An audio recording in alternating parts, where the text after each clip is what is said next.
udumo kuNkulunkulu kweliphezulu nokuthula emhlabeni abantu abathokozelwa nguye uJesu Kristu inkosi. uJesu Kristu inkosi. uJesu Kristu inkosi. uJesu Kristu inkosi. uJesu Kristu inkosi. uJesu Kristu inkosi. Siyabonga uNkulunkulu kakhulu kuba sibe khona kule ndawo yala emhlangeni. Igama lesikoleni Siphosini. Igama liyabuza Siphosini esidala asingenike lapho.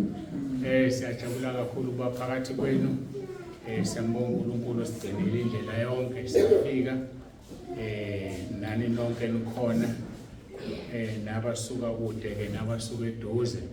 Siyabonga kakhulu samdumisa uNkulunkulu. Mangihlonipheke ngibingelele baba umfundisi uKhoza ephakathi kwethu.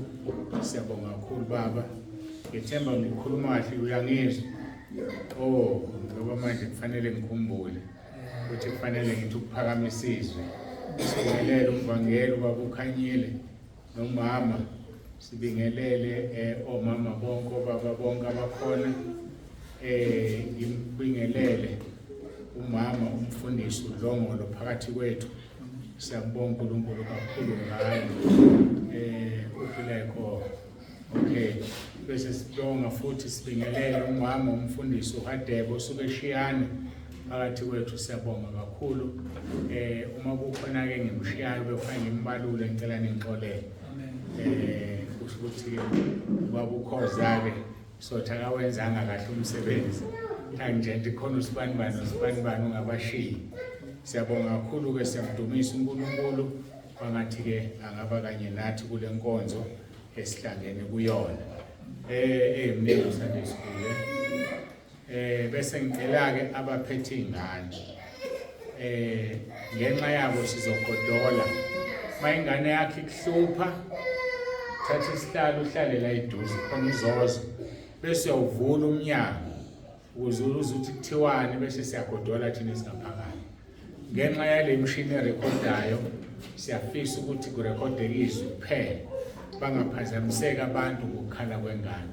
So mayingane yakho ikhala nje ingathuliseki kungabikho zokutshela sukuma nje kahle phume ubeke isihlalo la eduze ulalele kahle inkonzo. Isitelo nje ngisitelayo leso ngenxa yale machine le erekhodayo.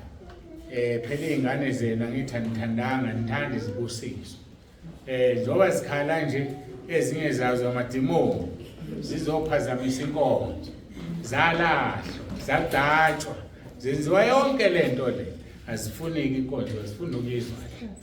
So ke sizani ke nivume izono zenu nilethe izingane zibusiso bese siqhubeka umthetho kaNkulunkulu masisenkonzweni. Ingane njalo ivele iphoxe.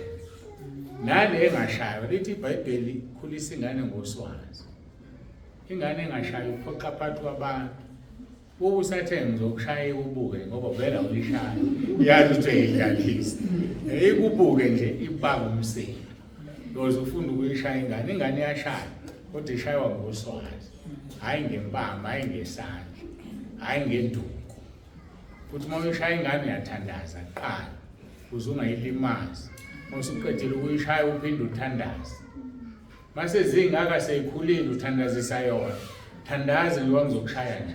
Ubonge uNkulunkulu ukuthi uyashaya. Ziyathandaziswa izingane. Uyibona ingane izothula iqonda ithi into njengothi lo mkhonto. Ithi mayihlupha ilako 18 19 20 kodwa lokhu izwi lokhu lishilo ukuthi khulisa ingane ngendlela yokuba ngiyayo. Kothi mayifika ko 30 something isivuleka ingqondo ihlangana nezimo ikhumbule esontweni. Lele yakhuliswa ngayo. Ngoba yona izohlupha. Kodwa mayikhuliswe kahle izoqoqeka ekugcineni. Imini ufakazi walokho. Angithi. Ngihlala ngimthene imini ufakazi. Nangoke kade eshoke la uDumisile ukuthi ke uyamazi uma wami ngakhulela enkonzweni ngaphuma ngazenzela izinto zami. Kodwa kuthema sekufika isikhathi ngoba isikhathi siyafika. Kodwa ke ungamnaki umuntu othi isikhathi asakafiki. Ukukhuluma esekumnyameni ngenzeka singafiki. Ngenzeka ukuthi ngesikhathi umthetho asenkonzweni ukufika kwaso athena sikakafiki. kopapa mesikogweni. Yeah. So ke indaba yokuthi isikhathi asikakafiki uyibona sesifikile, awukwazi ukusho singakafiki ngoba wazi siyofika nini noma sesifikile wena usathi usilindile. Asidluleke lapho siye enkonzweni yethu, siqhubeka nenkonzo esinayo kulezi insuku ebuzayo ukuthi ubani isikhathi ewashini likaNkulunkulu. Ngethemba abasekhalezwi bayayazi lo nkonzo. Bangaka abasekhalezwi nabalazi ikhalezwi abaphambi izandla ngibona. Awu banengane abangekho ekhalezwi. Hawu wabukhoze ivakashi zonke lezi ivakashi. Oh manje kufanele kuthandazeke ba ukuthi babuye esonto ezabo bangadini ngokuvakasha nje, bangadini ngokuvakasha babuye. Bese kufanele ngichazeke ukuthi yini ikhalezwi. Ikhalezwi igroup ka WhatsApp, no WhatsApp nje yokusiza ukungena kule group ngoba zonke insuku uthola injumayelo. Uma ukule group akusho ukuthi ulahle ibandla lakho ujoyine elinye, cha. Uyayiyela nje sontweni lakho kodwa usukhona inkonzo ozitholayo engizenzayo zonke insuku ziyafundisa izinkonzo lezi. Uma ufuna ukezulweni nje ngena ku WhatsApp, ngena uthole leli khalezwi, uthole izifundiso ezizayo zonke insuku. Kunabantu abaningabi asebengaphezulu ka-10,000. Ama-group ase-11 njengamanje. Usungabona ukuthi wena uma abantu bewu-10,000 bekulento futhi khona ungalungele kahle kuwe uma wazi unekhalezwi kodwa ungangeni kulona. Yini lena abayizwayo wena ungayizwa. Ngenani-ke ekhalezwi thintana abantu abanemile, uyazi ukuthi umenye ubani ukuze ukwazi ukungena ekhalezwi. Naku YouTube siyatholakala, ungena ku YouTube uyakwazi ukuthola inkonzo zethu. Ngizwa ke nakuthiwa na ku TikTok sengifakiwe. So ningangena nakhona ke nizithole inkonzo, uNkulunkulu uzonisiza. Nemkhuleko ikhona njengoba kade efakaza la mama umfundisi uDlongolo ukuthi kunemkhuleka ulokhu uya kumuntu othi ngicela ungikhulekise, ngicela ukuthi uNkulunkulu wethu sonke. Fonini yakho kunomkhuleko uma uvelelwa isimo ulalela lo mkhuleko ukusiza. Indaba ukusiza ukuthandazwa izwi wakhiwe ngezwi kaNkulunkulu. So ke khona imindeni engasagulelwa, bangasaya ekliniki ngoba kuhlala kukhulekwa lemkhuleko, kulalwa ngayo kuvuke ngayo. So ke uma ufuna ukusizakala uphile kahle usesemhlabeni uzobumnandi bezulu. Ngoba ezulwini nathi kuthiwa asiguli, asilambi, asomi, akwenzeki konke lokho kwenzeka emhlabeni. So baqalela besela emhlabeni izulu, bangaguli, bangalambi, bangomi, bangalali bengadlile, kodwa kungekho umuntu osebenza ekhaya. uNkulunkulu avele enza imanga zakhe kuhlale edliwa nje. Kodwa akekho umuntu osebenzayo. Kufane nomfelokazi lo wayawonda eli uthi uyafika uyithola impuphu ikhona. Ngoba kade ngithi ngiqedile izulu impuphu iqhamuka. Udliwe bemnandi ngoba kubusa abantu kuleli ekhaya inkosi yethu uJesu. So ke nani ke ngiyanimema uthi ningene ekhaya lezwi, awulahleli ibandla lakho. Ulishiya ibandla lakho ngokuza ukuthi wena uthanda ukushiya. Asishumayele indaba oshiya ibandla. Ngoba ibandla alingene ezulwini. Kungena umuntu ohlanzwe ngegazi likaJesu. So amabandla onke lawa naleli ngikulona elibhalwe la alike ezulwini. Ngoba liyigama, kungenani umuntu, hayi igama lebandla. So ke singaqhoshelana nje kuthwele imbi leli lihle kwenzeke lokho uNkulunkulu akayifuni yona. IBhayibheli lodwa siliphathayo, siphatheni iBhayibheli silalele lona, silenze silizwe. Sikhuluma ke ngokuthi isikhathi sini ewashini likaNkulunkulu ngoba isikhathi siyahamba. Bekuhlale kuthiwa siyazizwa izigi uJesu yeza. Asisazizwa izigi manje. Yazi ukuthi ukuphi usesemnyama. Akasahamba usesemnyama uselinda ukuvula nje. Athatha abangabani basala bangekho ngcwele. Uzosala noma uzohamba okubuhlungu abazosala. Kunobuhlungu obuzayo emhlabeni. Omngeqhathaniswe nalutho. obuzokwenzeka kuzobe sekubusa ongenamthetho okuthiwa umphiko uKristu antichrist. Uhambe uvele kufika umuntu kwakho abamba ingane yakho entombazana alale nawo phambi kwakho, gijima uthi epolice station yomangala, vele lidonsa wena iphoyisa likusithelise ngaleli dlwemu. Umthetho awukho uzomangala kubani ngoba uthi umangala kuwena usebona wena uthi intoni. Kusazoba nzima, kuzophepha abanjani abakhonza uNkulunkulu ngobungcwele behamba. Baningi phela abakholwayo, abona nje abantu abakholwayo abayinqwaba la emhlabeni, kodwa banjani bagodlile bahamba nezifo. Umuntu uyikholwa kodwa uyahleka, umuntu uyikholwa unolaka unegqubu, nomuntu angakhulumisani naye, akakhulumisani nomakhelwane kodwa uyibiza ngekholo. Umuntu onjani ke lo? Ngeke ungene ezulwini. So kufanele ke sivume izono zethu, sibe ngcwele phambi kaNkulunkulu, bese siphila impilo engcwele ukuze mayifika uJesu elanda ibandla lakhe ungasali. Ngoba mayilanda ibandla kalanda igama, uzolanda la athathe lapha eyodwa. Makukhona ongcwele athathe lapha African Gospel, makukhona ongcwele athathe lapha eGospel, eFull Gospel athathe eLuthela, uyothatha yonke indawo la kunomuntu onjani ongcwele kuphela. Ukuthi ukuphi phela kunjalo futhi ngabe bezolanda ngeyibongo, khona ibongo bezosala kana ndawo nesibongo, kana ndaba nebandla, ngoba ibamba abandla afana nezibongo lesesinazo. So ke asihlale sinjole phambi kaNkulunkulu. Sizobuka ukuthi iziphi izinto ezizokwenzeka ngesikhathi zokugcina, noma sizogxila kakhulu ekubukeni uNkulunkulu njengoNkulunkulu. Uma ngiqhubeka ke ngishumayela, ngizohlala ngithi uJesu Kristu inkosi. Uma ngithi uJesu Kristu inkosi, ngilindele ukuthi nina manihlezi phansi nisho njalo. Ngoba uma singasho ukuthi uJesu Kristu inkosi, uzohlaselwa amadimoni ahlukene, idimoni lokulala uzolala ungayedwa inkomo. So masithi uJesu Kristu inkosi, sishisa lonke uhlobo lwemoya ekhona kube ngabibiko. So ke isivumo lesi akusona isiqubulo. Uma ngithi la ngiphambili ngithi uJesu Kristu inkosi, nawe ngithi uJesu Kristu inkosi, ngoba leli gama liguqisa izingelosi ezulwini, liguqisa amadimoni emhlabeni nangaphansi komhlaba. So mangithi uJesu Kristu inkosi, ngiyawaguqisa leduze kwami abalekela kunini. Nawe mawusithi uJesu Kristu inkosi, aphuma ngamawindi ahamba, ngoba njani awanandawo.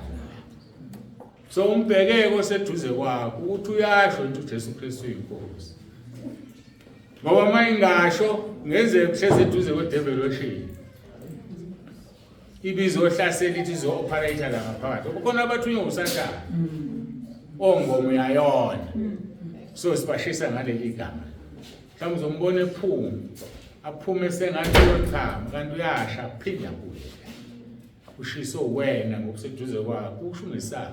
uJesu Kristu inkosi. uJesu Kristu inkosi. uJesu Kristu inkosi. uJesu Kristu inkosi. Bayasho leduze kwakho, kuke wambheka wamlala into yasho. Asisho kokugcina, uJesu Kristu inkosi. uJesu Kristu inkosi. Nakho-ke kuhleke makunjalo, ngiyajabula. Sizoqhubeka kanjalo-ke ngihlale bese ngiyasho. Ngoba senzani? Silwa nemimoya. Silwa nayo nje, khona ogulayo uzophuma esindile la. Ngokutheni uJesu Kristu inkosi. La entabeni yendlu kaJehova kuyabonelelwa nasekhaya lezwi.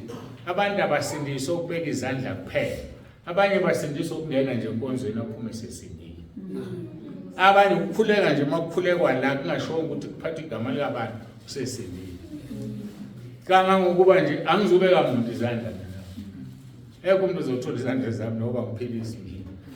Uzothola ezikaJesu mawukholwa, mawusho leli gama ukuthi uJesu Kristu inkosi. Liyaphilisa, livusa abafile, liqeda izifo.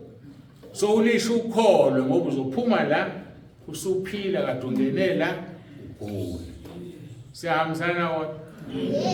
uJesu Kristu inkosi. uJesu Kristu inkosi. uJesu Kristu inkosi. uJesu Kristu inkosi. uJesu Kristu inkosi. uJesu Kristu inkosi. Ngiyababona nje lazi bakhona abangasho ukuthi ngibheke phansi. Angiqamba manga, ngikwazi ukuqamba manga mina. Kodwa sekubabonile. ngiqalaze. Sizovula amabhayibheli ethu incwadi kaTimotheyu wesibili chapter 3. Timotheyu wesibili chapter 3 ngizonixolela ke ngizolokhu nginyakaza nje ngiyomiwa kakhulu usuku lanamhlanje. Ngiyomiwa kakhulu. Mawushe umsebenzi yonke imihla ngisela mangishumayele zona ezengu khona kuthi xa ngiqeda sengilizika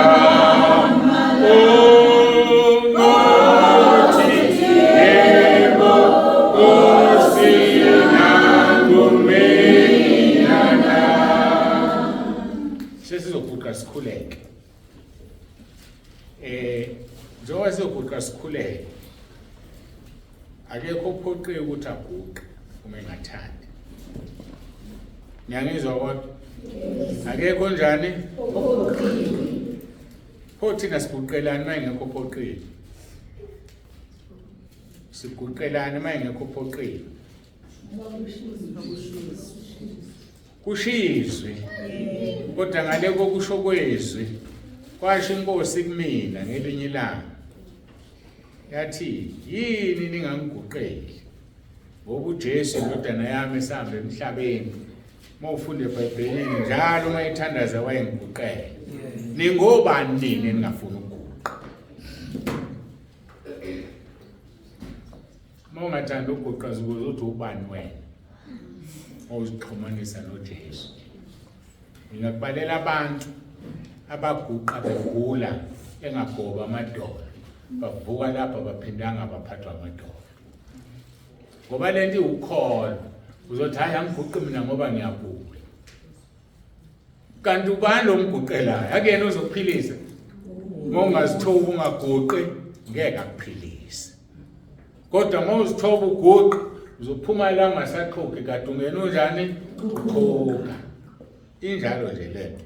Mawubo 95 verse 6 uthi wozani masikhuleke sikhothame siguqe phambi kaJehova umenzi wethu.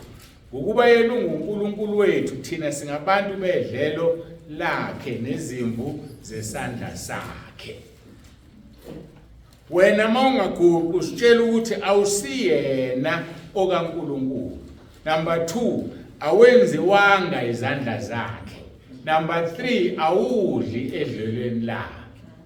Uzozenzisa nje lapha phakathi phela idlelo lakhe yile izwi leli iBhayibheli. Uzozenzisa nje uzofana netshe olifaka emfuleni liphume moliqhephula lomile phakathi kodwa ade lihleze emanzini. Isho njalo izwi lenkosi lithi bonke abantwana bakwaIsrayeli babhabhadiswa kuMose efwini, babhabhadiswa kuMose olwandle libomvu, kodwa uNkulunkulu wayengathokozi ngabo bonke. So ngama amagama singahlala nje sonke la silalele izwi, kodwa uNkulunkulu akathokozi ngathi sonke. And mayingabuya manje bambalwa bazohlwitha abaningi bazosala. Ngoba izwi lithi baningi babiziwe kodwa bayingcosana bakhethiwe. Ungokhethiwe wena na? Ngakhumbulisa elithi kwenze iqiniseko ukubizwa nokukhethwa. Ayizange akayizwina namhlanje. Kodwa kusalokhu ukuqhubukizwa ovule lapha kuPetro wesibili, umuntu wesibili. Petro wesibili. Uze ukuthi yini okufanele uyenze. Petro wesibili chapter 1 verse 10. Angakaqala ukushumayela kusama status. Manje lo hotel kuqala ama status. Sisalungiselela inkonzo. Kodwa kona sekuyiyona. Uthi verse 10. Ngakho ke bazalwane khuthalelani kakhulu ukwenza kuqiniseke ukubizwa nokukhethwa kwenu. Ngokuba uma nenza lokho anisoze nakhubeka. Kusho ukuthi umzalwane ukhutshwa ukuthi akenze iqiniseke ukubizwa nokukhethwa kwakhe. Athi verse 11 ngokuba ngokwenza njalo niyakuphiwa ngokwemvelo ukungena embusweni waphakade wenkosi yethu uJesu Kristu. Wenkosi yethu nomsindisi uJesu Kristu. Niyophiwa kuyisipho ukungena ezulwini.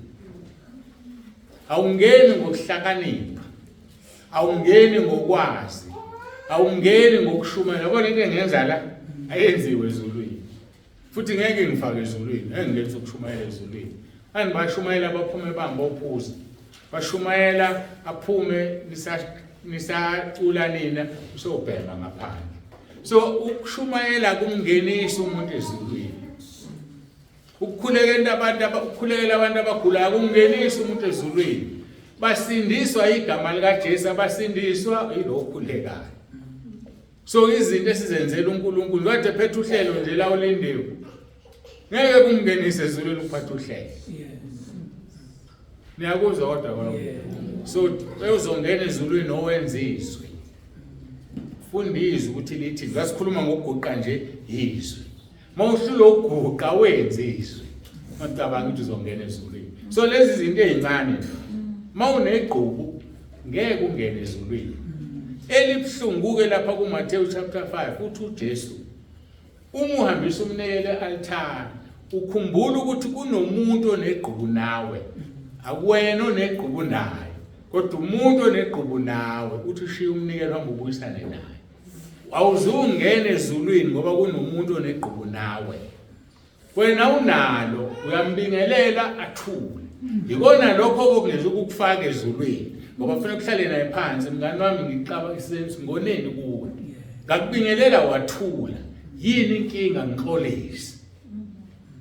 Abazongena ezulwini ke lapho. Ukuthi uyigadile wena awenzi lutho lubi kodwa abantu bakukhomba ngomunwe. Uzuya kanjani ezulwini? Ngoba uzothi ubheke ezulwini athi umuntu Nkosi uya kanjani usibani bane ezulwini? Ngoba unje kushuthi nami ngiyaqualify.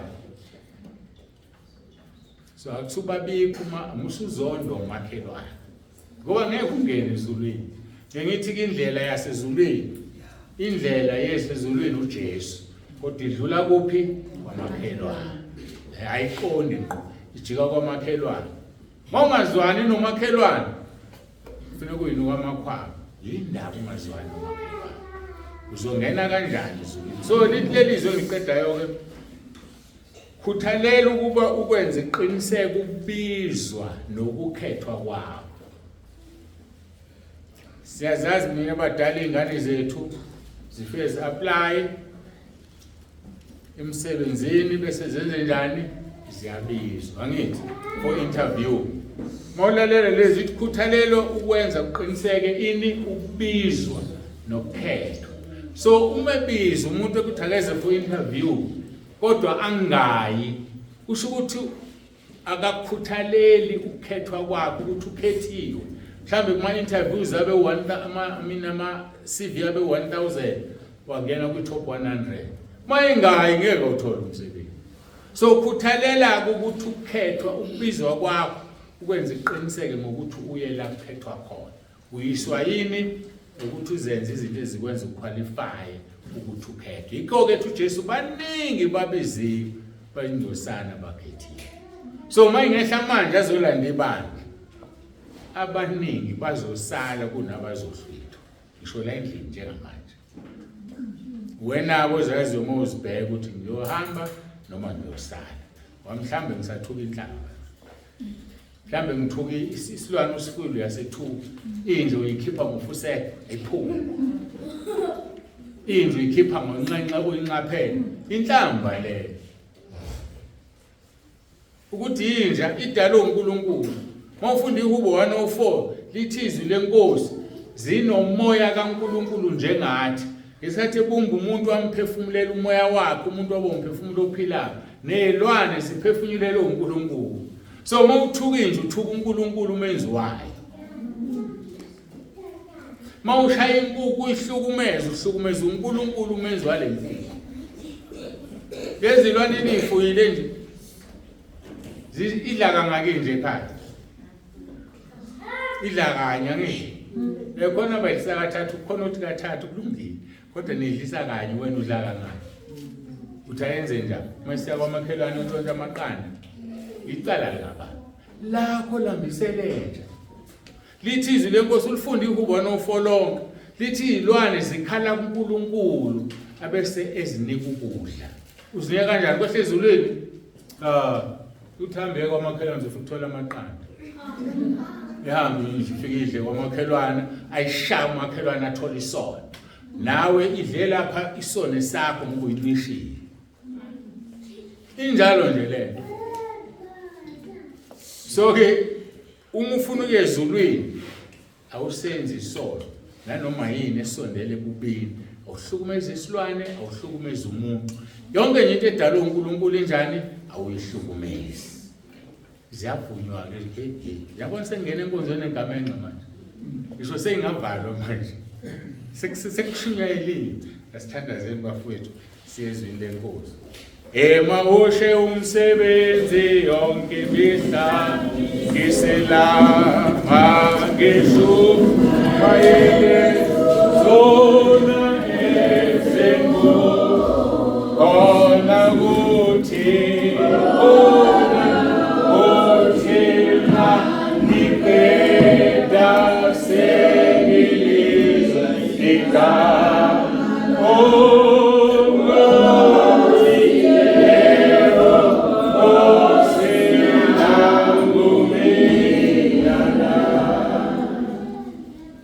Egameni likaJesu ophilayo uNkulunkulu wethu nomusa siyazithoba phambi kobuso bakho nanti ibandla lakho ngiyacela uNkulunkulu wami ukuthi ukhulume ngomoya wakho ingcwele nami ngihlale phansi ngilalele usebenzise lolu daka lomzimba ngoba ushilo ezwini lakho wathi siyithwele lengcebo ngalolu daka ngalolu bumba sizeke Nkosi nami ngilalele ngoba kufanele nami ngilenze izwi ukushumayela ongenzisa khona namhlanje nangezinye izinsuku ngeke kungenise ezulwini kodwa ngizokungenisa ukuba ngcwele isizeke Nkosi ukuba ngiwutuba umzimba wami ngingathi sengishumayeza abanye bese ngiyalahlwa ngoba kekho ngcono kunomunye phambi kobuso bakho isona singena ezulwini sisizeke Nkosi sibe ngcwele sihambe ngokwentando yakho silenze izwi lakho kuze sifaniswe nendoda ehlakaniphile yaphindela endwaleni zafika ivunguvungu zafika imvula ayiwanga ngoba yayakhiwe edwaleni elinguJesu nathi makube lona loyo akhele kulelo dwala siyabonga Nkosi udumo lonke sinikeza wena ibakanye nathi kule nkonzo ukhuluma uzambule moya ongcwele uphendule umbuzo ukuthi kanti isikhathi sini washini ekhaya ezulwini uJesu Kristu inkosi uJesu Kristu inkosi uJesu Kristu inkosi amen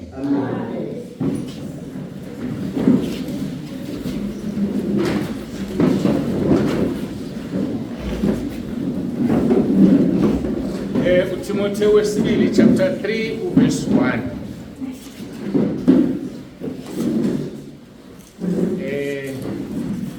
ufundeka ke kanje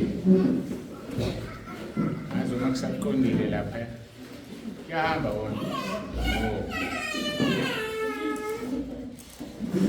isihloko sakhona sithi abadukisi bezikhathi zokugcina kepha yazi lokhu ukuthi ezinsukwini zokugcina kuza kube izikhathi ezinzima verse 2 ngokuba abantu bazokuba ngabazithandayo nabathandimayo nabazigabisayo nabazidlayo nabahlambalazayo nabangalaleli abazali nabangabongiyo nabahlazisayo nabangenalo uthando nabahlebi nabangazithibi nabangenabumnene nabangathandi okuhle yazi umuntu angayithandi nje into enhle abe nomona ngento enhle verse 4 nabakhapheli nabanamawala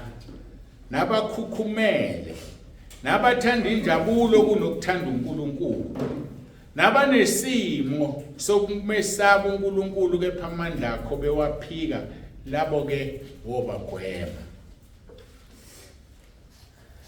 ngiyalisaba lelizwi lokugcina abanesimo sokumesaba uNkulunkulu kepha amandla akhe bayawaphika.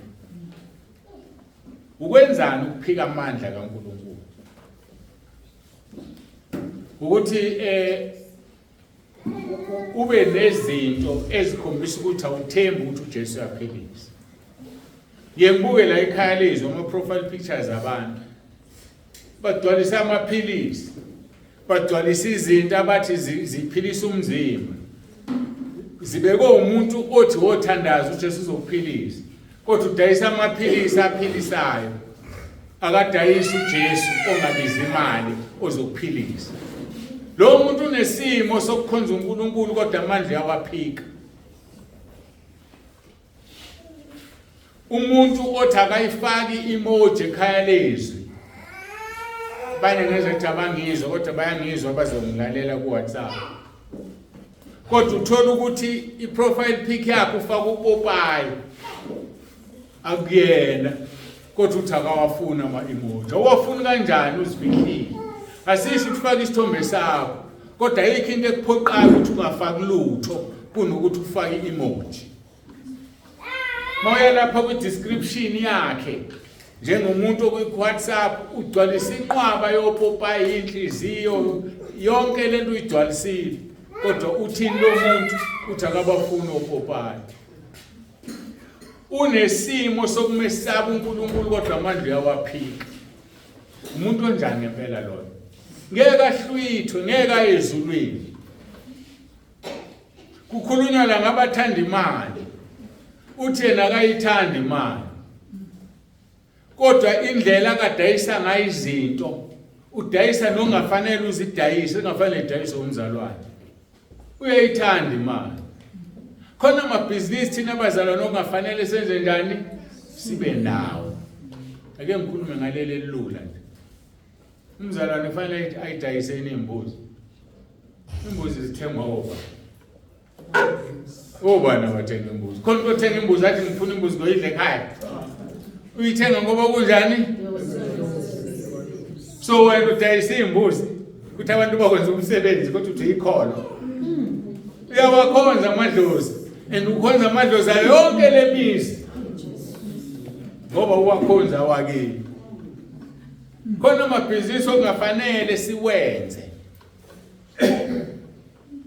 Udayisa inkukhu zesizulu. La khama khona ezinjani ezimnyama. Bafike bazothenga inkukhu ezimnyama uyazi ukuthi bayokwenzani. Ziyohlukunyezwa ihlatshwe ngenalithi siphonse emzini yabantu. Zithengwe kuphi kwakho. Yabona ukuthi kukhona nezulwini. Uthulambile wena usamela ingane zakho ngesikhokho. Uzamela njani ingane zakho ngesikhokho? Dayisa inkukhu emnyama. Yona ngothenga ulamthuthu dayisa ulamthuthu. Inkukhu ezimhlophe. Ongenani mabezithatha bothi uthatha inkukhu zenhlanhla ngazi. Kodwa nje kunamabhizinisi. Umzalwane uluka umuntu uphuma inwele ngoba ethi usebenza imali. Kwenza inzipho zabantu umzalwane. Ezakha akazenzile uthi wenza abantu ngizama imali. Ngizama imali ngokuthatha abantu bafaka esikhokweni. Uzongena kanjani wena ezulwini ngoba igazi labantu uzokuzwa kubo. Kunemsebenzi okungafanele senze njani siyenze. Nanku umsebenzi wamathenda. Kwakumsebenzi omuntu usaqala namhlanje ukubulelisa. Ngeke uyithole ithenda unjani ungakwazi. Funeka ukugwazi. Abazalwane abagwazi. Thina sicela uNkulunkulu asinike into esifunayo. Mama uyalapha kuyithenda. Nathi ithenda ngiyalinganisa kuze kubaleke kahle. Ithenda kufanele ukuthola u10 rand. Abesethi lo wakhiphayo uzomnika u5 rand. Usale no5 rand. Uzowenza kanjani umsebenzi ka10 rand ngo5 rand? Yikho imigwaqo idela ama potholes. Ngoba usezorobha phela lo naye ufuna ukuphila lo5 rand. Akholela abantu lo5 rand. Ngoba wena ose-office udla u5 rand oseceleni. Awuzukwenza lutho ngawe okwakha nje indle enkulu enhle ozokuyifika. Khona abantu abangeke besaphenduka. Ngoba imoto abazithengile bayithole ngemali yokuntshontsho. kukhona ukuhlukana nazo uyahlonishwa emphakathini usibale uyagibela abantu kanti kunenyembezi abantu ezikhalayo mhlambe kwakuyithenda nje moto zethu zihambe zishama potholes ziyampantshwa ziyalimala siyakhala zingakinyembezi ezikhala ngemgwaqo engalinyazo kanti wena wayidla imali wathi umuntu efuna ukusebenza wathi ngizokunika ithenda uma wena uzonginika imali engaka ayisebenzi kanti so kushuthi amathenda first enjani masingabazalwane siwabalekele so phila ngani ngoJesu so kunezinto kufanele senze njani singazenzi mhlawumbe une driver's license wayikwazela mawayikwazela le driver's license i-wrong mhlawumbe unometric wakho nje wawukwazela ake ngiyeke kathi ngiyakude sikhuluma ngayikhathi zani zokubheka bazokhumbula babukhoza esicishe silingane naye sikhumbula lezi yakhathi nabanye abadala kwakunemoto zakwaJiji ezaziyelo imigaqo engenayo ithanga zazihamba zikhempa yonke indawo mangelani izulu ubona ngograde lulu yabona manje imigwaqo mibi inethanga ngoba inemigodi elimaza imoto bayingona igravel ngoba yayihlala abantu bakwaJiji besebenza babenjani babeqashiwe namhlanje abasaqashwa abantu uhulumeni bathola ama contract yonyaka emva konyaka iyaphela ukuze ingapheli kufanele kugwaze kulo ukusayinisa icontract yabona ukuthi konakele emhlabeni ukudla kuyabiza kulapha phezulu ufuna ukondla izingane ufuna izingane ziphile izingane uzondla mhlambe ngemali enjani engcolile lo msebenzi wona lo wawuthola ngani ngomzimba wakho zidla lezingane zidla umndondo ngikhuluma mina ngani ngekhathi zokugcina sikhule ingekho lento bakhona mina nje bengisebenza ngiqashwa ngaze ngisebenze ngecontract ngaqashwa nje ngaze ngayile emsebenzini kodwa namhlanje abantu abasaqashwa so mangabe udelela uhlupha bayakubuka nje ngoba uzobalethela inyonyana bakubalele inyanga ukuthi esivuze icontract yalomuntu bayithulele akho inyonyana uzoyibiza la wena uthi uzobiza inyonyana bayithulele khambe asivuze icontract banelungelo vele usana icontract yani ka12 months mhlawumbe uhlupha nje sekusele u2 months bavele benze ngathi bafile babekezela kuphela 2 months asayivuselile lona ke elizwe lidinga uNkulunkulu thina esinoNkulunkulu sinjani simfihlile simfake emakhabetheni uJesu akabonakala ufuna abonakala ngithi ke mina ibandla lilandwa ngoba thina sifuna ukushumayela uthe uJesu leli ivangeli lizoshunyela umhlaba wonke before alanda ibandla akalilandi nje ngoba ligcwele emhlabeni wonke nathi sithule sibheke phansi kanti sidinga ukukhuleka sikhuleke ilizwe sikhulekela abaholi ukuthi uNkulunkulu akangenelele nanti izwe lonakala bese siyalishumayela ivangeli mangabe ungekunikwa ngishumayela ngomlomo ushumayele ngenkani uthi uhamba la enqude edolobheni kusuke umuntu nje akubuza athi ukhonzaphi awuyini umbuzelana ngibondlela ohlonipheke ngayo wena nje wena uyakhonza umntwana kaNkulunkulu ukhonzaphi uyashumayela ke mawenze njalo hayi ubalo kanye nedwedwe edayisa umgwaqo la edayisa imizimba la emgwaqeni kodwa umntwana kaNkulunkulu ngesonto ugqoka kahle uhlonipheke uthwala ekhanda phakathi nezinsuku hayi ngeke sikhombe ngeke sikubone awushumayeli mawenze njalo kodwa uhlazisa uJesu ubethela uJesu kwesibili andingeke ungene embusweni kaNkulunkulu kodwa masithi ibandla usala so ake simkhonzeni uNkulunkulu la inqubo siyishintshe inquthu le nibonge ngoba sekhona abafundisi abangayithandi imali ngeke umfundisi ashumayele njengami ondliwa ibandla ngoba abantu banjani bazohamba abesiyalama maye mina ke vela ngondliwa ibandla mina mangifuna imali ngiyathandaza uNkulunkulu anginikeze ayehle ezulwini utshela wena unginike utshela wena unginike athi sixoxa izolo la ngogogo igaba kuthiwa uma uthi uyanikela uyonika imali athi hawu sekuklinyile uNkulunkulu uklinyile ikho usunginika nje. So ke namanje vele wenze njalo ngoba kusuke kusho yena wena awukunakile uvele kube nento nje ethi hamba unikeza umfundisi ubani imali engaka.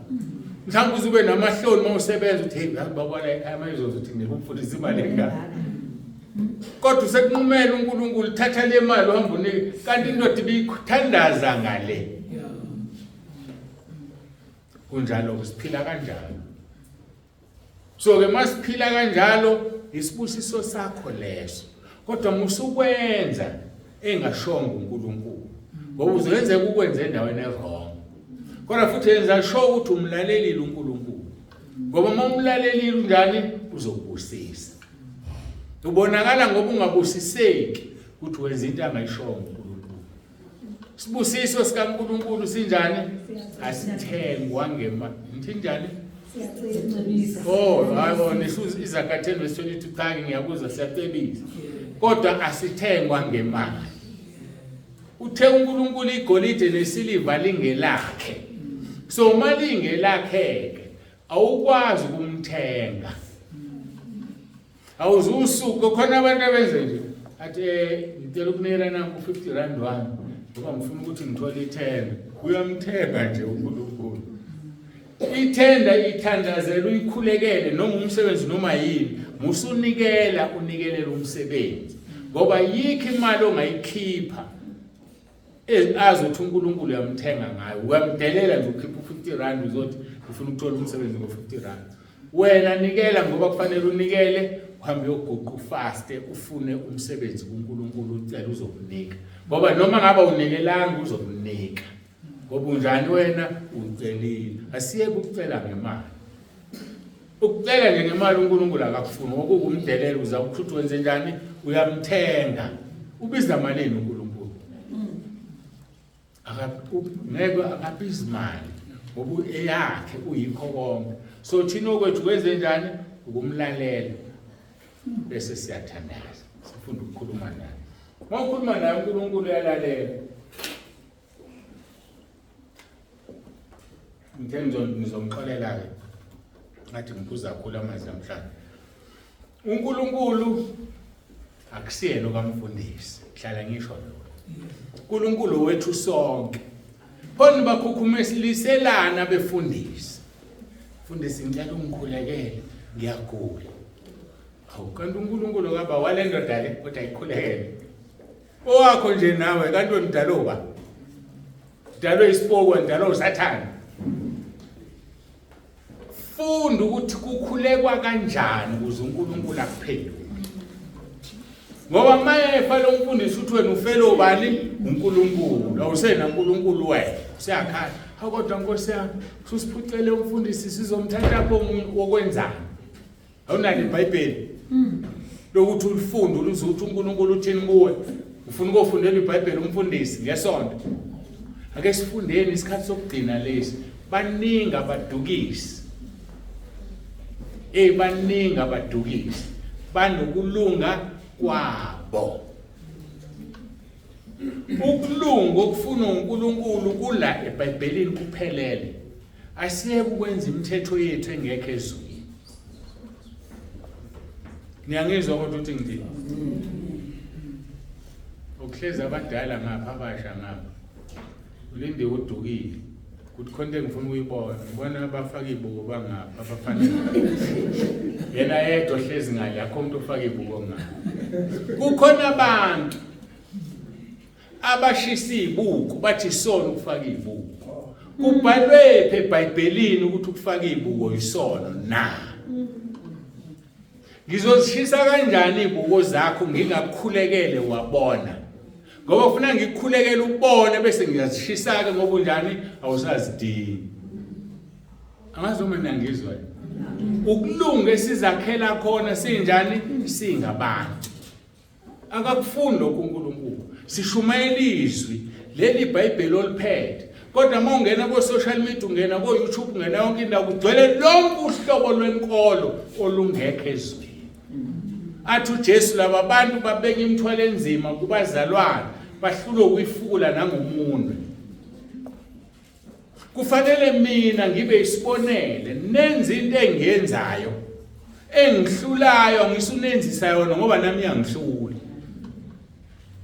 ngoba kufanele ngibe isibonele kodwa namhlanje buningi ubungcwele obukhona angazange athi uNkulunkulu uyakufuna ngiyambonga ke mina kwathi angishumayela into esezweni angishumayela into engeke ezweni mawungibona ngenza into ungibuza ukuthi ibhalwe phi ngokukhombisa kade ngikhuluma ngokuguqa nje kusezweni simasiguqe sikhothama kuNkulunkulu kodwa ngalesa sikhathi singakakhona alikho iBhayibheli lenyanga kodwa naniguqa oyenyangeni esangomeni athi bakoguqa sikandazi ungena uqale ngokukhothama buse ufike uthola imithi yakho mawuphuma futhi njani uyakhothama kodwa la kufanele wenze njani bayamaphuhle emabandleni asithandazeni ibandla liyami ngasese baye enyangeni bayakhothama ake sikhothameleni uNkulunkulu osidalile wasibumba singakhothameli abantu abafile singakhothameli izinto ezingeke senzele lutho ngalokho zisibangela isihobo isikhathi sokudina lesi kubiza ukuthi umzalwane akwazi ukuhlolisisa umoya ngeke ubahlolisisa umoya ungazivumeli izono zakho ziyavunywa izono kunamavesi enginawo bengazi maninganga kawu16 eBhayibhelini akhuluma ngokuvuma izono 16 amavesi kodwa abantu abafuna ukuvuma izono nabefundisi abafuna ukuvuma izono bathina befundisi bathi uJesu wawenza umsebenzi esiphambanweni pho siyaphi esontweni kuba wasenzele esiphambanweni kusho ukuthi nohlezi lapha ethaveni maye uyaphi uyezulwini ngoba uJesu njani wamfela kusho ukuthi wonke umuntu ezulwini nombulali uzokubulala qeda afa ezulwini ngoba uJesu njani wafa ayisebenzi kanjalo lo uJesu wafela ukuthi size kuyeke sizozivuma izono zethu abese yasigeza ngegazi lakhe akafelanga ukuthi sesisimbele sasindiswa ilelo vangeli ligcweleke manje emhlabeni endilisa abantu esihogweni nalabo abalishumayelayo ngiyajabula ke ngoba lento engisho izokuphuma kulo YouTube oshumayela lelizwi iqhamuke naleli langa eliqinise elisezweni uzake wavuma izono abantu abakwazi lo nazo uzake wavuma izono wafika uzake wezokudlula uJesu okhwele emthini kemafika uJesu phansi kwesihlahla wathi zake wehle emthini ngifake ngene kwakho lithi iBhayibheli wanele wangena uJesu zake wasukuma wathi mangimaphuthile umuntu into ngibuyisa iphindwe kabili njalo kane akhona ukuvuma isono lokho angithi isono sakhe kwakumcolo waye tax collector ngolimi lwanamhlanje wayesebenza kwaSARS eqoqa intela so wathi mayiqoqa intela abarobha abantu kusho ukuthi makunemali ofuneka ize kuwe ayithatha ifake ephaketheni uthi ke mangimphutile umuntu ngizoyibuyisela iphindwe kane athi okwesibili ngizothatha ingxenye yengcebo yami ngiphe abampofu kusho ukuthini lokho asebaba seEfeso ikhuluma ngekhathi zokugcina njalo wena uzobona ukuthi lo muntu lona wankanda ngikandi ngikhuluma impela ngekhathi zokugcina Efeso chapter 4 ufuna verse 28 ngifuna ukuthi kunezono ezizothethelelwa noma usivumile ngoba wenze umsebenzi walungisa umonakalo wawenza ngezandla zakho ake ngiyanise ngomntshontsho esitolo yasebenza esitolo yantshontsho banye bethu basebenzile ezitolo banye bethu basebenzile emaplazini bantshontsho awa amaplaza zawo izitolo ziwiswa abasebenzi benzani bentshontsho umdala ukhulile manje awusalazi nalelo plaza nomnikazi wesitolo umsebenzela sewafa awukwazi ukuxolisa kuyena uzoxolisa kuNkulunkulu bese wenza asifunda uverse 28 ufuna niyazi ukuthi kunezono ozikhokhelayo njoba ethi uZakewu mangimephutile umuntu ngizombuyisela ephindwe kanye abese edlula athi ngizothatha uhafu wendleko yami ngiphe nje abampofu uyakhokha ukuthi ube njani beyisela. Uthi verse 28 Efesu 4 owebayo angabeseba kepha kunalokho akhuthale asebenze okuhle ngezandla zakhe ukuze abe nokokwabelo sweleyo. Nezwa kusho ukuthi umuntu ontshontshile akathethelelekile ngokuvuma isono kuphela. Kufanele adlule akhuthale asebenze abese epha abampofu. Uza ke wayenza lelizwi. Mangimephuthile umuntu into ngizoyibuyisela. Kodwa uyazi ukuthi khona angasabazi. Laba angasabazi uzobakhokhela ngokuthi athathe imali yakhe ahambe lapha abampofu. Kama sikhuluma ngolimi namhlanje nje wayengavelayo lapha kulabo abalala emgwaqeni sibabiza ngamaphara. Ake banika u50 ethamba nothenga ukudla nidle madoda. Banothenga ukudla nidle. Ayokhetha indawo zabadala afika anikele ngo100,000. Nangu 100,000 thengana ukudla nondla abadala. Wenzani? Ufuna ukuthethelelwa esonweni sakhe sani sokweba. Wena ngizothethelelwa wenza umonakalo. Walamba lo yamndeni savala isitolo. Zahlupheka izingane kanti wena athi untshontsha. Nabona akulula ungena ezulwini. Akulula. Kunezono kufanele uyisebenzele ukuthi uzenzile. So uza ke uke wavuma izono zakhe maqede wazikhokhela wathi inkosi ngizothatha uhafu wendlebo yami ngipha abampofu. Wena wenzeni ngokweba kwakho? Sona leso sono ukuzivuma uNkulunkulu. Ufuna ukuthola inceku kaNkulunkulu, hlale phansi uzilande, akukhulekele bese usuka lapho ukhuthale wasebenza ngezandla zakho, upha abampofu. Ngoba wenzani? Untshontsha.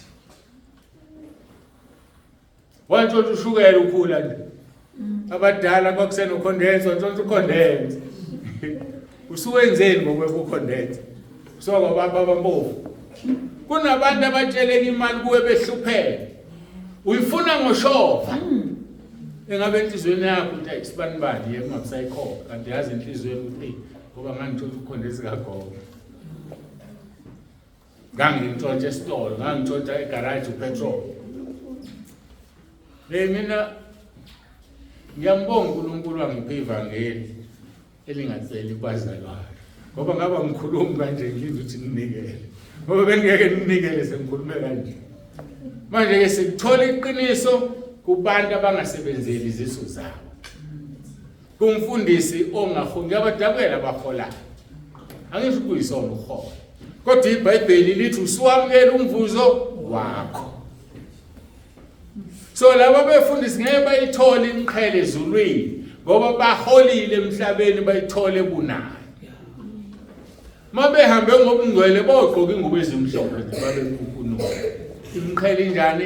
Ayikho. Angiphathi ke maye waligodlizwe ngoba ebona ibandla lizohamba. Akayike lo muntu ezulwini uyapha esihobheni. UJeremiah 48 verse 10 uthi uqale kusiwa umuntu ogodla inkemba yakhe egazini. Uqale kusiwa. So kuneqalekiso sihambe siziqoqela zona ngendlela. Mhlawumbe izinto zakhe azilungi nje. Isiqale kusesincane owasela. Lithini uHubo 1 verse 1. Ubusisiwe umuntu ongahambi ngezuleko zabantu. Nalizwa kodwa i-opposite yokubusiswa yini? Kusho ukuthi uqale kusiwa umuntu ohamba ngezuleko zabantu. Mawususenkingeni. Ngifuna ukukhuluma into elula. Senkingeni ethize nomakhelwane umuve umngcele masuka waya enduneni wenzani? Wayoma. Sulandeni isiqalekiso ngoba uye kumuntu onjani ongakhona. Baphela. Azisalungi izinto wena ngoba uadvise obani umuntu ongakhona. Kungangabe enduneni hlale esidawini. Waze uthi umzalwane. Mhlambe labo ukhonza khona umama webhathi. Kodwa kamangala ngosumthukuluzini. Lithi iBhayibheli siyakuthanda ukumangala. Kodwa nathi siyona sinjalo nje. Simangalelo bani thina? Simangalelo bani? Angisho ukuthi ngayendo nenzeke kodwa mina ngishiso. Lithi singayi ko advise abantu abangakhona. Mhlawumbe ube nenkinga ingane yakho esikhaleni vele njani ikhulelwe. Usuku uhamba uyephi uye kwamakhelwane. Emakhelwane nenkinga yazo sibantu sebele ngiphoqa wakhulelwe. Awuyile for advice, avela ku advise athi hayi yenze nje wenze nje. Awungempela emakhelwane uphuma uhamba uma nesiqalekiso. Ngoba usululekwe umuntu onjani ongakholwa.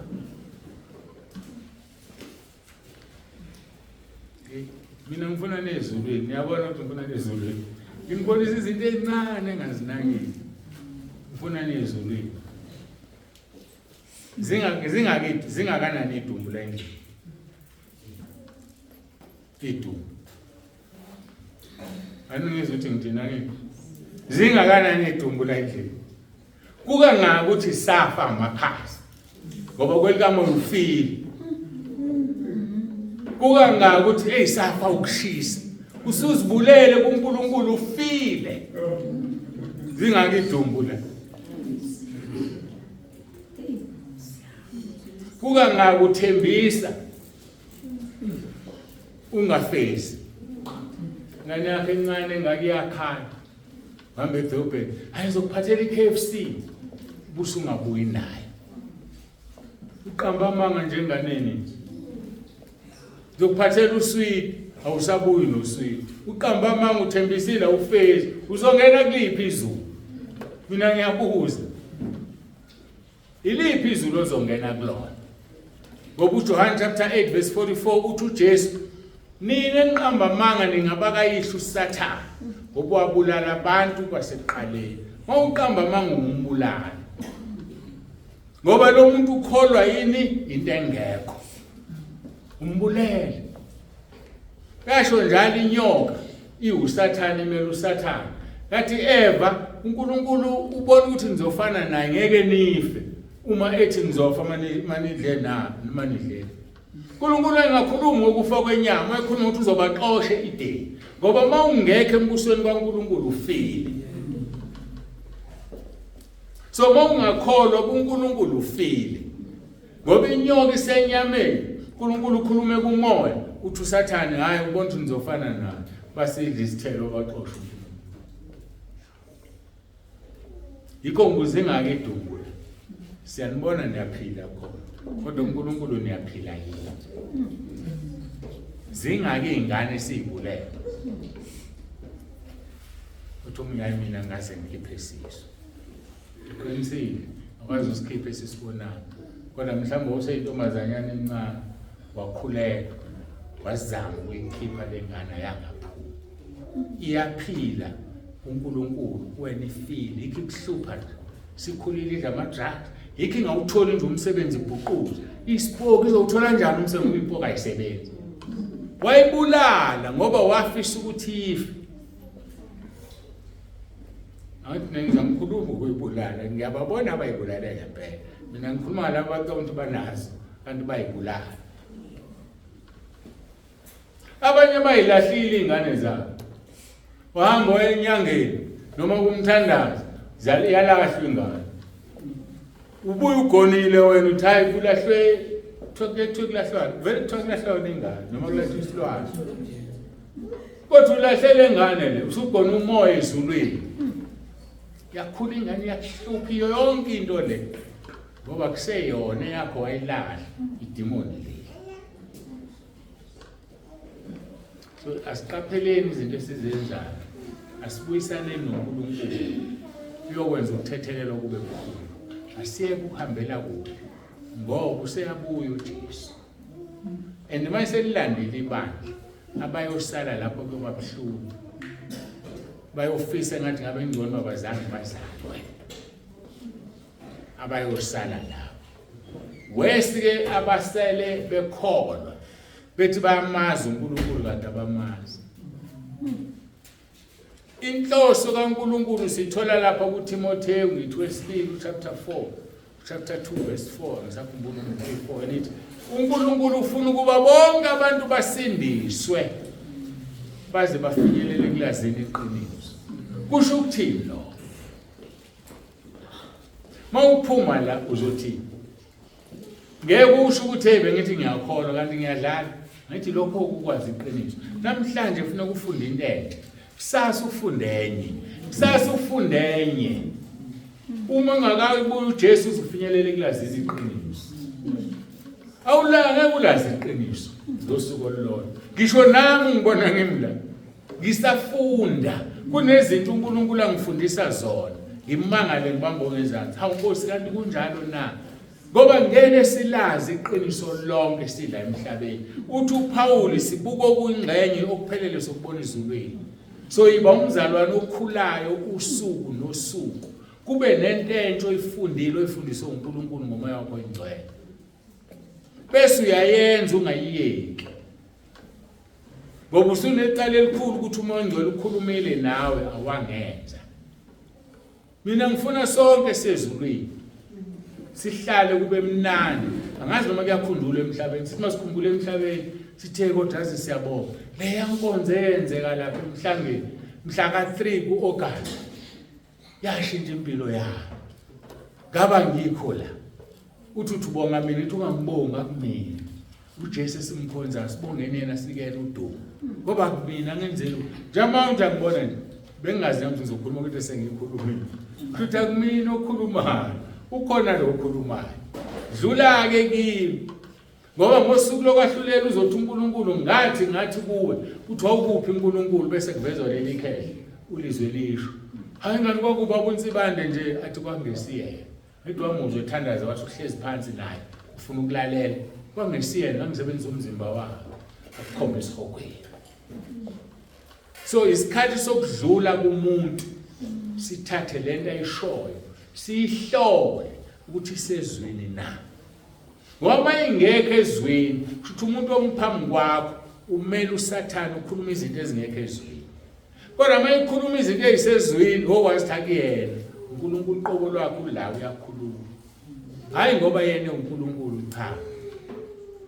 so ake simkhonzeni kuNkulunkulu sihambe ngobungcwele iBhayibheli lakho lifunde makukhona ongakuzwa uthandaze ukubuze kuNkulunkulu umnikazi walo mayengakuphenduli sikhona ke ngeke ufe sikhona buza angazi ke mina ngixakekile kakhulu abantu abangibuzayo bayanda anginaso isikhathi sokuchasa sokwachazela ngiyafisa angazi ukuthi benze njani kodwa abantu abafunda ukuthandaza babuza uNkulunkulu akuchazele izwi nami ngifike ezweni engalazi ngibuza yena nje ngoba akekho engizombuza kodwa nje jwayelana nezwi jwayelane nokukhuleka uhlukane nokuthanda ukudla agcinane nokuzila ukudla ukuzila nje ukudla ufuna ubuso bukaNkulunkulu wagcinane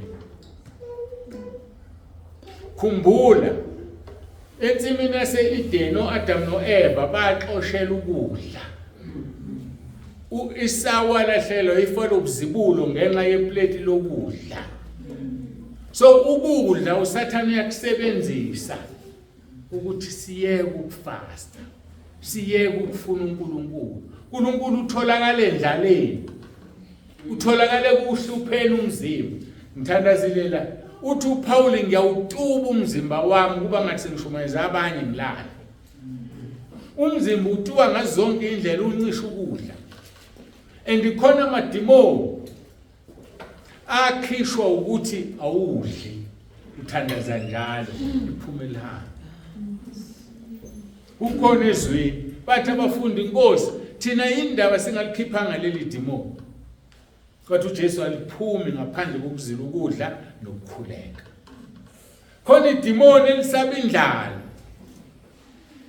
khona abadla ka4 ngosuku ka5 ngosuku akusadli yena kudla idemoni eliyena engathi angahlala efakutho nje kulonyeni ahlale egwinya nje akugwinyi yena ugwinyani leli demoni eliyena ngobheka umzimba wakho mncane uzakila ungakudla njalo wona shona lokhu ukudla amademoni asiyeke ukondla amademoni udle ngoba kudingeka ngiyangizwa kodwa umama nje kuba umama ingubo zakhe ezibuke emadolweni ngoba uyaguqa uyathandaza ubaba ubaba namabhluku akho emadolweni ngoba uyathandaza.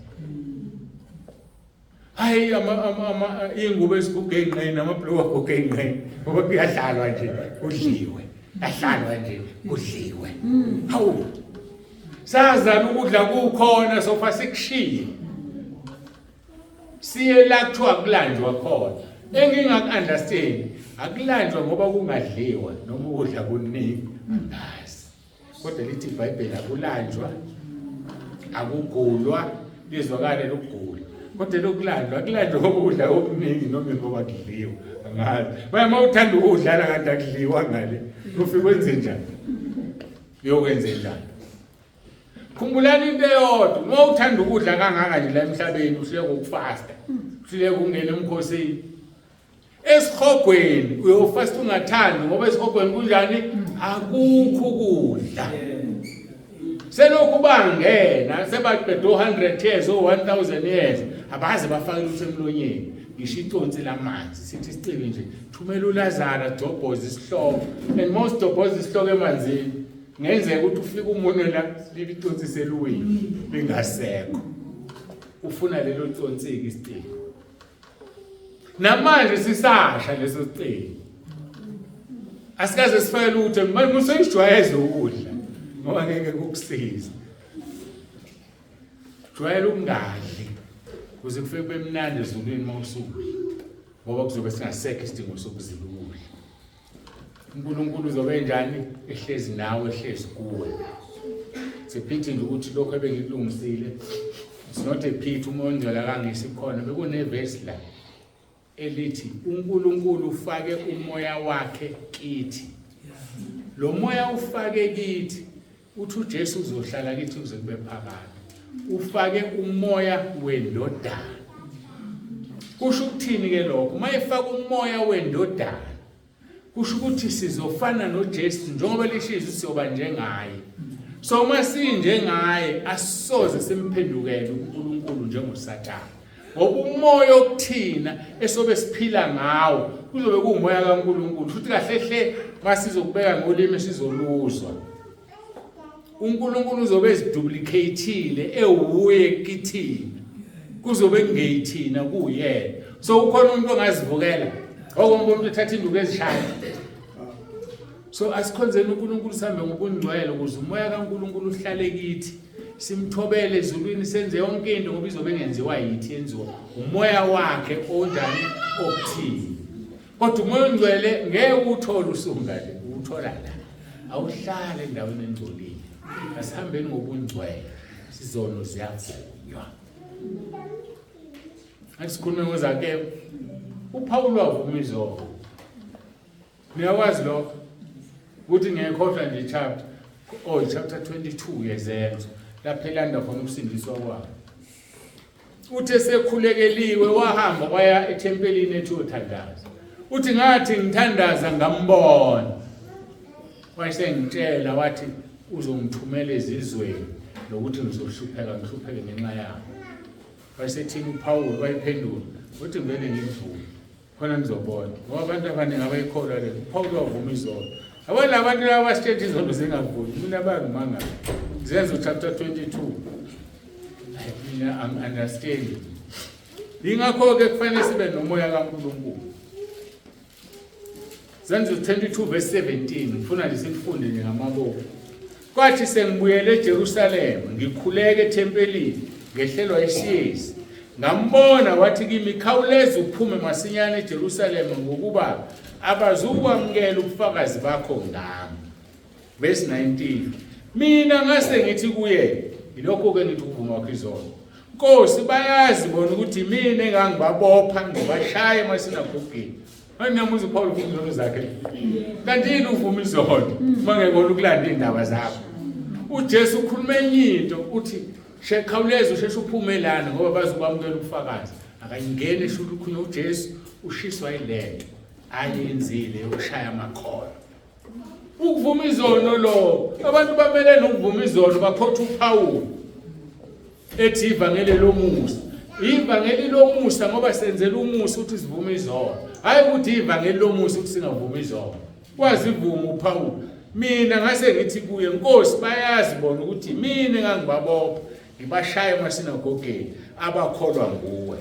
Verse 20 futhi mhla kuchithwa igazi kaStefane ufakazi wakho ngangimi khona mina ngivuma ngilinde izingubo zabambulalayo. Akukhona ukuvuma izono lo. Ningakhohliswa abantu bezingilosi kaSathane efuna uSathane abantu ayoshana abantu abanemisogweni bese utshela ungavuma izono. Paul uvuma izono.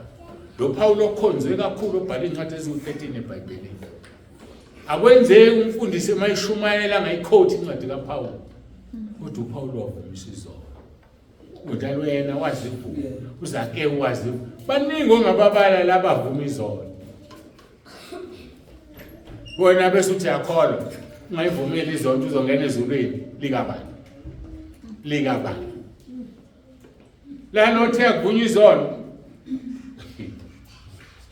uJohane wokuqala. uJohane wokuqala uvela vala umlomo ngokutshela ukuthi uJesu wathi avunywa izono.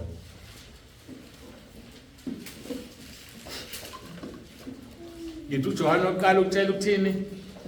uJesu wathi avunywa izono. Asifunda 1 John sengizothandaza mangiqeda. Siye kuverse 5. Isihloko sakhona sithini? Uhambe ekhanyeni. Angithi? Uthi ke nanti izwe salizwa kuye. Sinishumayeza lona. Izwe alizwa kuphi? kuJesu. Ubashumayeza lona. So yonke into ezolandela la esengizoyifunda ishiwo uJesu kuye. Yile asishumayeza yona. Lithini? Uthi kuverse 5. Asiphinde. Nanti izwe salizwa kuye. Sinishumayeza lona lokuthi uNkulunkulu ngukukhanya. Ubumnyama bukho nakanye. Abukho kuye nakanye. Verse 6. Uma sithi sinenhlanganyelo naye, sisahambe kumnyameni sinamanga asenze iqiniso. Ukuthathephi konke lokho? kuJesu. Verse 7. Kepha uma sihambe ekhanyeni njengalokhu yena uqobe esekhanyeni khona sinenhlanganyelo omunye nomunye negazi likaJesu indodana yakhe liyasihlambulula ezonweni zonke. Inhlanganyelo okwenzana ukuthi udonse umfundisi uhlale naye uvuma izono zakho. Bese igazi likaJesu lenzani? Liyasigeza. Aligezi uguqe wedwa ekamelweni. Aligezi uguqe esihlahleni nomgibele entabeni ofasta. Lithi asimphinde uverse 7. Kepha uma sihambe ekhanyeni njengalokhu yena uqobe esekhanyeni khona sinenhlanganyelo omunye nomunye bese igazi liyasigeza. Alingezi mangengene. Uthi ukuthathephi lokho? kuJesu. Uthi uJesu wathini? Akuvumi izono. Asiqhubeke verse 8. Uma sithi asinasono siyazikhohlisa neqinisa likho kuwe. Ukutshela one lokho ukutshela uJesu. Verse 9. Uma sizivuma izono zethu uthembekile ulungile ukuba sithethelele izono asihlambulule kukho konke ukungalungi. Uma senzani? Sizivuma. Awuthethelele isono ngasivumile. Abakufundisa obani? uJesu. Mina mangimangaza abafundisi abathi azivunywa izono. Ngoba usho kahle uJohane la. Lokho engimtshela kona manje sikutshela uyena. Yilokho esinishumayeza khona. Uma sizivuma izono zethu, ukuvuma isono, ukuvuma ukuthi ngenze u1 2 no3. Aba driver nanoma mothe wa drive imoto wephula. Baningi aba driver, mawudrive imoto, umiswa amaphoyisa wonile, akunika ithikithi. Abese thambe yokhokha enkantolo. Lama ukhokha la ngemva kubhala ukuthini? Admission of guilt. Wamukela ukuthi wonile, uvuma icala lakho. La emhlabeni ke mawulivuma wenzani? Uyolikhokhela ithikithi ngemali. Izono ziyavuma. Zivunywa ngisho kuma traffic cop. Ikuphi la uqolelwa khona ungavumeli isono? Mina ngi-understand mina. Abantu abashumayela into izona zivunywa. Bayona bayazivuma lama bethola amathikithi emgwaqeni. Kodwa kuNkulunkulu masengazivumi. Phinde uverse 9. Uma sizivuma izono zethu, uthembekile ulungile ukuba sithethelele izono, asihlambulule kukho konke ukungalungi. Akasihlambululi singavumile. vuma uhlanjuluko. Verse 10, uma sithi asinasono simenza umqambi manga nezwi lakhe alikho kithi. Asithandaze nje manje ufunda la siyaqala.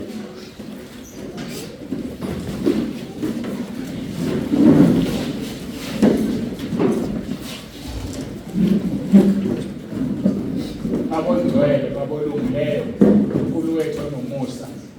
Namba abantwana bakho baletha kuwe manje. Siyabonga usukhulumile ngomoya wakho ongcwele ubusisiweke ozolizwa alethe. Izwi lakho siyazi linjengesibuko la umuntu ezibuka khona ezicwala asuse ngalungile.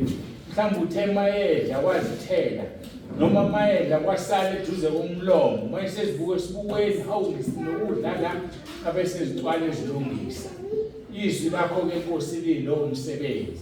Siyabonga uNkulunkulu wethu sesilalelile izwi leqiniso. Yahlanjulula imiphefumulo yethu. Sikusela ukuthi sithathe inyathelo sivume izono zethu ngoba izono ziyavuma.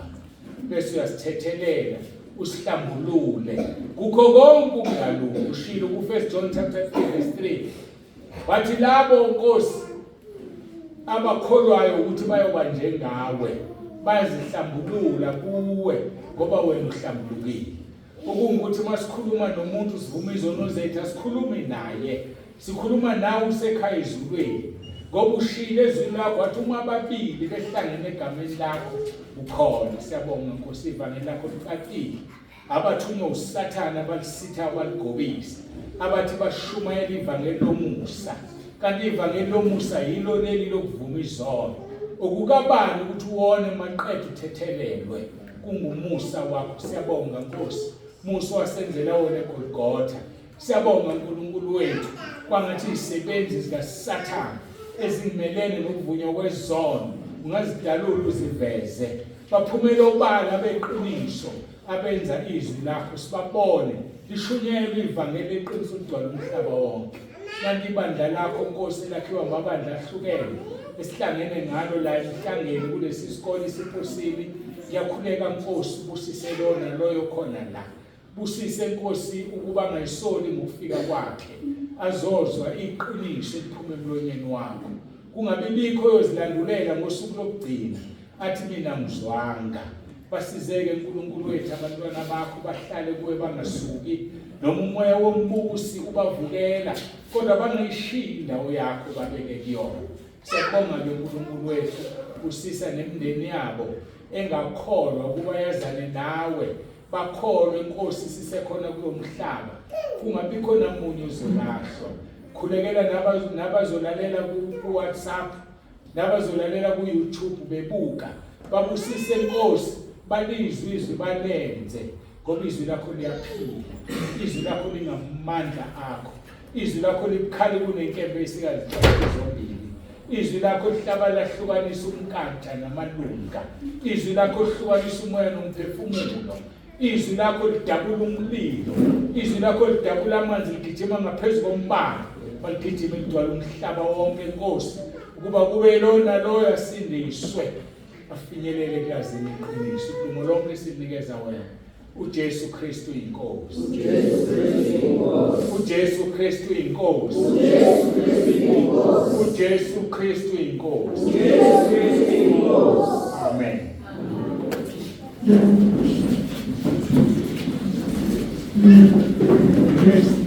Siyabonga uNkulunkulu kakhulu.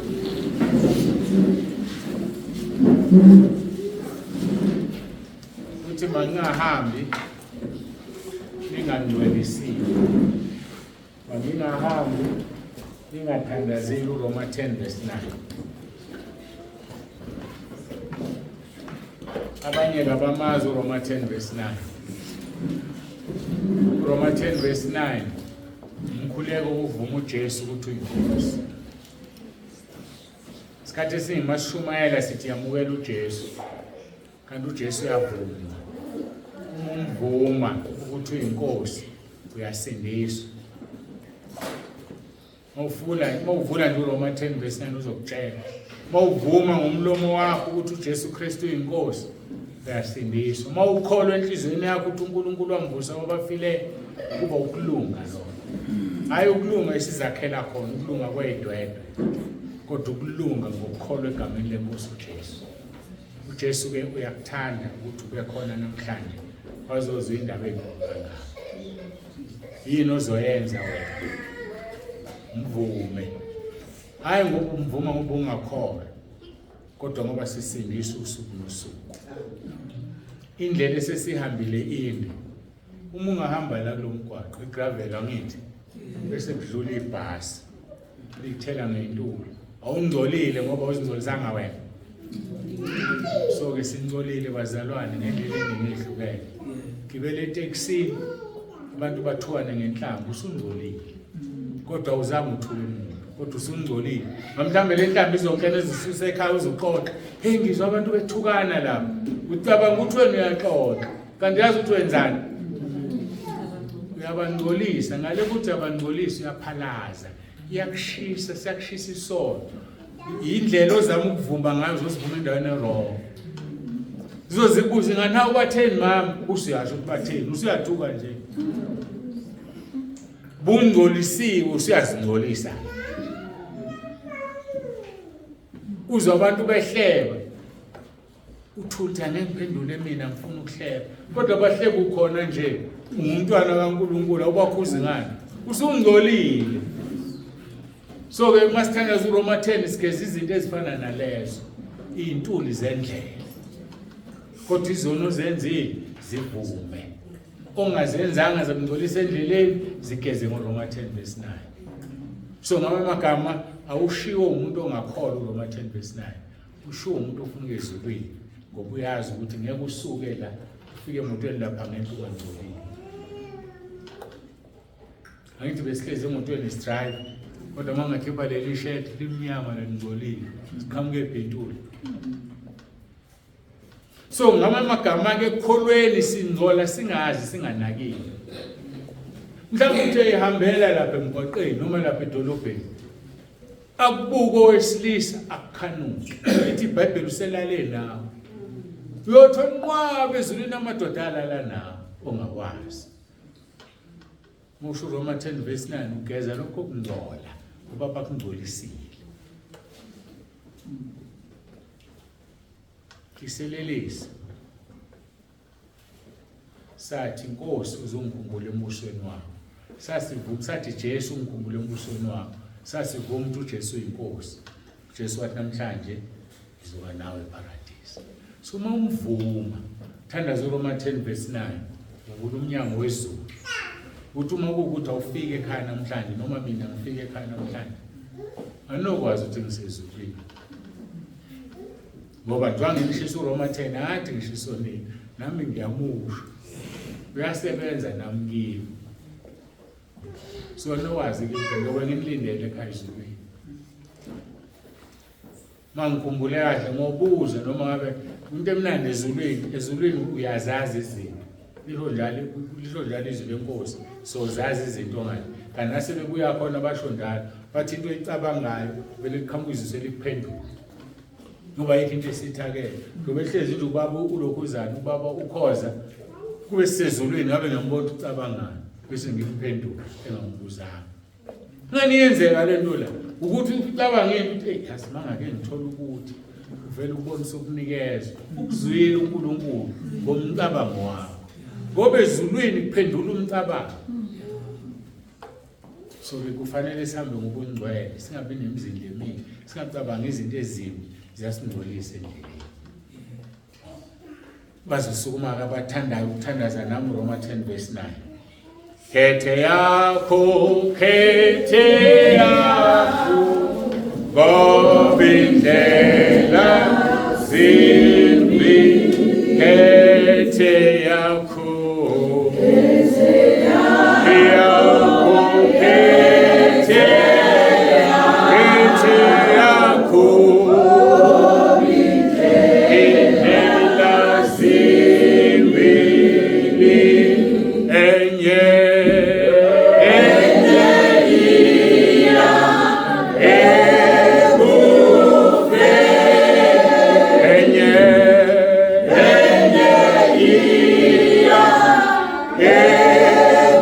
Ekuphile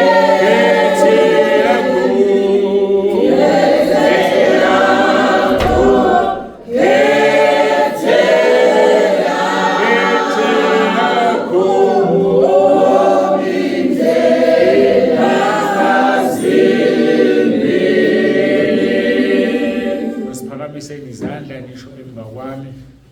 Nabagulayo ngeke ngisabakhulekela, ngizobafaka kulo mkhuleko engizowukhuleka emva kwalo kaRoma 10. Ngizokhulekela nabagulayo, baze abagulayo sebekhulekelwe. Mawukholwa uzophuma lemnyango ususindile. Asithandaze abaseRoma 10. Nkosi Jesu, ngiyavuma ngomlomo wami ukuthi uyinkosi. Ngiyakholwa enhlizweni yami ukuthi uNkulunkulu wakuvusa Nkosi Jesu kwabafileyo. Ngiyakhuleka egameni lakho Nkosi Jesu. Ukuba ungisindise. uSathane angimfuni. Amadimoni angiwafuni. Ngiyacela Nkosi Jesu. Phathe impilo yami. Ungikhulule emandleni kaSathane. Ungilondoloze Nkosi Jesu. Uzongivuse ngosuku lokugcina. Ngiyabonga egameni lakho Nkosi Jesu. Amen. Ke ngithandazeke. Baba, egameni lika Jesu ophilayo, nanti ibandla lakho Nkosi phambi kobuso bakho. Lingamabandla ahlukeneyo, bakhonza emabandleni ahlukene. Asishumayela ivangeli lokukhipha abantu emabandleni. Mabakhanye lapho bekhona. Kodwa ngicelayo kuwe Nkosi ukuthi wenze uverse 10 kulona loyo osethandazile uRoma 10 verse 9. Uverse 10 uthi umuntu mayivumile ngomlomo uyasindiswa. Mayikholwa ngenhliziyo kube ngokulunga. Makube lona loyo manje Nkosi asindiswe umhlanze ngegazi lakho umngcwelise ezintulini zendlela. Akube lona loyo Nkosi umnikeza ukulunga okuvela ngokukholwa egameni lakho. Ngiyathandaza Nkosi, ngibaletha kuwena. Uyababona ekujuleni kwenhliziyo zabo. Uyababona abakhulumayo bebalisa, bekhala enhlizweni ngezinto abazenzile nangezinto ezibangcolisile bezingaphumi kubona. Ngiyacela Nkosi ubangcwelise, bahlanze ngegazi lakho. Ngishisa ikhodi yasemkhathini uSathane abafuvuzisa ngayo, abenza behlebe ngayo, abenza bantshontshe ngayo, abenza benza izinto ezingamahlazo ngayo.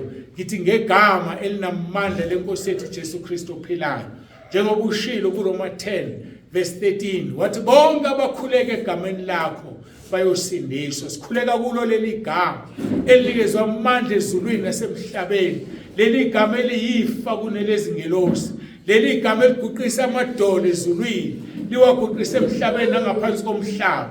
uJesu Kristu inkosi. Ngiyacela Nkosi ubangcwelise, ubahlanze. Siyathoba phansi kodlobo lwakho Nkosi Jesu. Siyathoba phansi kwesandla sakhe esinamandla. Siyathoba phansi koba indodana kaNkulunkulu, ngoba mase sinikwe lo moya wendodana nathi sesingamadodana. Siyabonga egameni lika Jesu ophilayo. Usisake Nkosi lona loyo basebephindele emuva bagcina ubalondoloze. Abanye baseduze, abanye bakude, kodwa kungabikho umuntu osuka kule nkonzo ozofika ekhaya konakele. Kungabikho umuntu osuka kule nkonzo ozovelela okuthile endleleni. Siyacela Nkosi ubagcine ngezwi lakho. Amahubo 139 verse 5 othe umuntu wakho uyamzungeza ngemuva nangaphambili, ubeka isandla sakho phezukwakhe. Amahubo 34 verse 7 uthe ingelosi yakho iyamisa nxa zonke kwabakwesabayo ibakhulule. Amahubo 17 verse 8 uthe uyamvikela umuntu njengenhlamvu yeso lakho. Phezu kwakho konke Nkosi babiyele ngoIsaiah 54 verse 17 othe asikho isikhali esilolelwe bona siyophumelela, nolimo olubavukela uzolwahlulela. Siyabonga udumo lonke silinikeza wena uJesu Kristu inkosi. uJesu Kristu inkosi. uJesu Kristu inkosi. Amen. Sinihlala.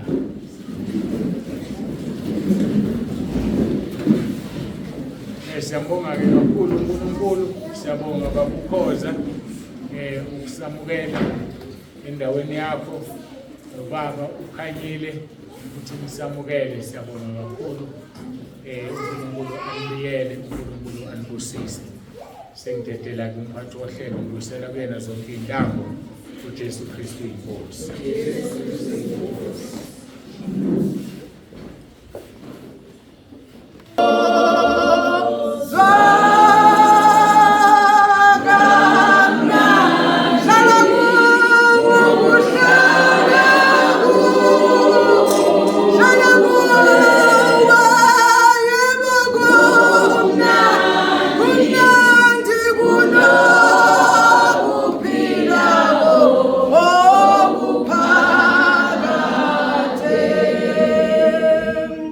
uJesu Kristu inkosi, Jesu Kristu inkosi, uJesu Kristu inkosi, Jesu Kristu inkosi, uJesu Kristu inkosi, Jesu Kristu inkosi.